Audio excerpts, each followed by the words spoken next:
Bueno, gaurko batzarrari orduen hasiera emango diogu, lehenengo puntuan proposamena, horreko aktaren onestea, ez badago alderarik, onartu ematen dugu, batez. Bigarren puntua, osoko bilkuraren erabaki proposamena agintzari sozial kooperatibari faktura ordaintzari buruz, aurreko batzordean azaldua izan da puntu hau, guri daukiduena bozkatzea da. Alde? Abstentzioak? Ez dago kontrako botorik eta onartuta alutzen da. Hirugarren puntua, kreditu transferentzien bidez egindako aurrekontua aldatzeko hainbat ebazpen berri ematea. Puntu honetan galderari dago. Bai, ez badago galderarik, hurrengoa pasatuko gara. Laugarren puntua, udal diru zaintzaren hiruhileko txostenaren berri ematea, 15/2010, legearen laugarren artikulan zehatutako bete beharrez 2020-ko laugarren hiruhilekoa. Txostenera baukazue.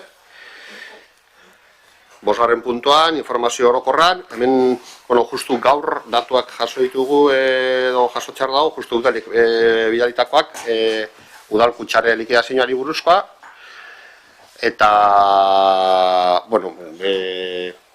idazkaritzak gero partekatuko zuekaz guztiokaz, baina dela den publikak izango dira, eta horrelatuko dizuet zifrak zeintzu diren. Alde batetik, likidazioan, 4 milioi, zifrak hemen dauzkat, eta zehat esango dizuet, ze buruz, igual daturen bat ez dut ondo esango. Justu, itxaron, komentatzen egon gara, eta datu ondo esateko,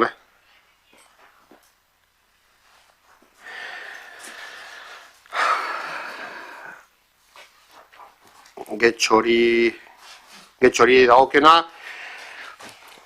51.724.088 euros, hori da behin betiko likidazioa.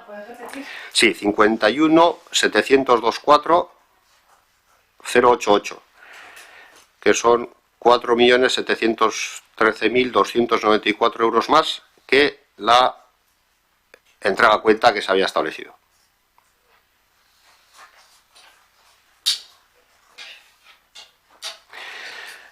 Eta gero bestaletik ere, berri ematen digute udeletik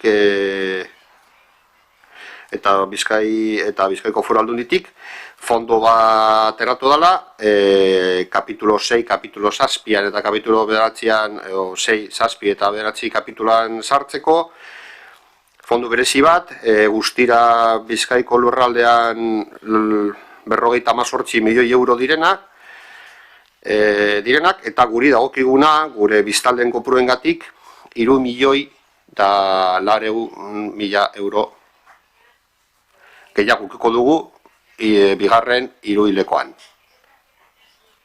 Beraz, diru kopuru horrekaz, inbertsioetan batez be ikusi barko dugu, edo aurreikusita dauden proiektuetan lehentasunak eman barko dizkiogu, eta, behintzat, dirua badago hori martxan ipinteko. Hori informazio horrokor puntu horretan, ez dakit beste arloetatik zozer gehiago gehitu nahi duzuen. Ez, seigarren puntuan, galdezken puntuetan, hor badaukagu idatziz, eginiko Elkarrekin Podemosek galdera bat. Carolina, mesedez, zuretzan da.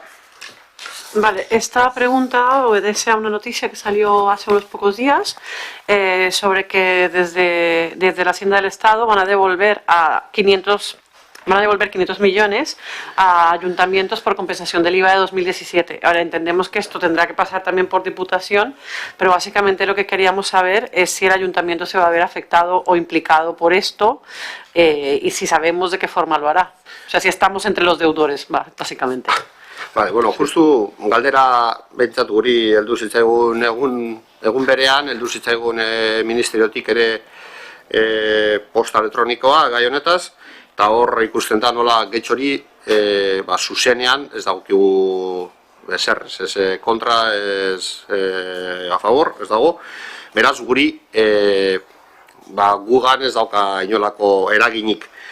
bai egon daitekela, nolabait, baina hori ja kopuruak horre txikiak eta ezin dira neurtu, igual Aldundiak eta Eusko Jaurlaritzak eta hori txarmena eta guzti hori, ogasun arteko harreman horretan, igual gero, udalkuntzaren bidez, guri zeo zer dagokigu, baina printzipioz ezerrez. Bale, eskerrik asko. Eta idatziz ez daukagu besterik, ahoz egin nahi baduzue, horrentatzen da, eta ez baduzue egin nahi, metutzat ematen dugu, eskerrik asko guztioi, eta azkaltzea jogora, goiz, eskerrik asko.